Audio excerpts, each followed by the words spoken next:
Many freelancers struggle with the question of what they should charge for the services they provide to their customers, especially if you're just starting out. So how do you charge what you're worth while keeping your clients happy?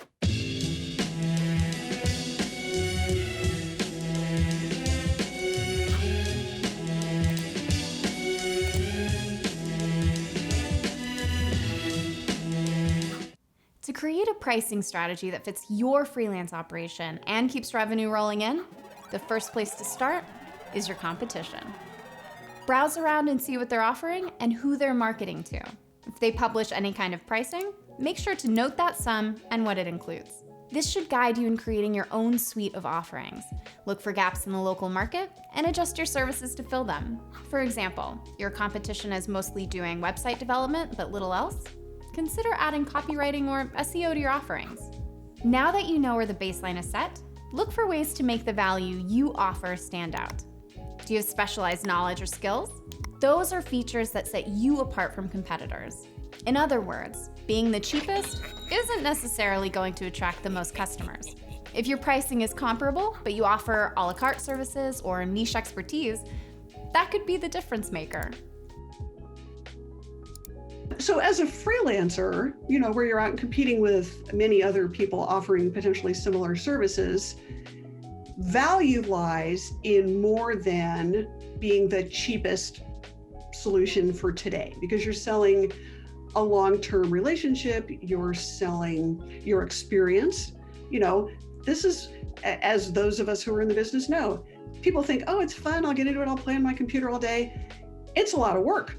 And the people who stick it out and do that work and have the expertise and the breadth of exposure to different clients, different types of problems, platforms, all the rest of it, are worth more.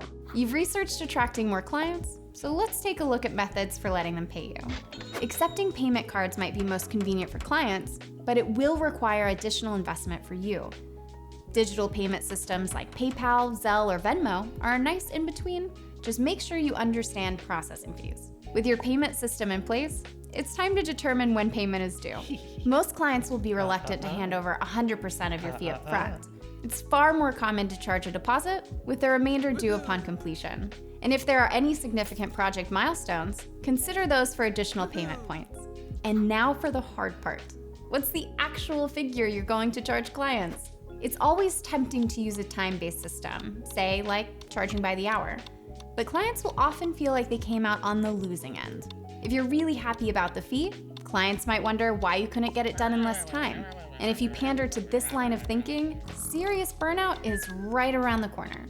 It's far better to understand all the time and resources you need to put into a project, and then charge a fee that lets you feel fairly compensated for a job well done. When it comes to freelancers, you definitely want to think about how you're charging clients based on their perceived value. You always want to have some type of check and balance before you actually send an invoice. There are often times when you are doing work for clients where you see that some of that work is not billable, and you really need to double check to make sure that it's going to be perceived as valuable, perceived as something that is meeting the mark for the clients that actually pay you for what you do, so that way when you turn in that invoice or where you ask for money ahead of time, you know that they are going to agree with you with the value that you've delivered them as a business. Once you have your head around cost, it's time to make that figure as attractive to clients as possible. And that's where a customized proposal comes in. Scrap the idea of one-size-fits-all proposals the same way you would with hourly pricing. Be prepared to give a dollar-by-dollar accounting for every line item in the project. For example, if custom CSS supports those slick-looking profiles on an About page, it's going to be more expensive than pages with mostly text and images. Most of all, be ready if there's a back and forth with clients, and leave the boxing gloves at home.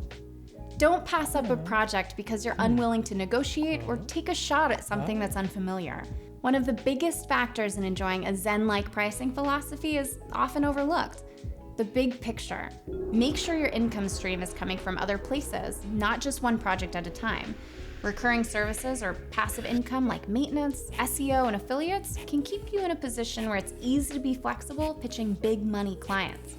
You can even throw your existing clients perks like service discounts and referral bonuses to nurture a well-fed income stream. The most important aspect is to price for the value that you provide. Make sure you understand the value that you provide. Make sure that you can communicate the value that you provide. And you may need to educate clients on what goes into being an expert in this business.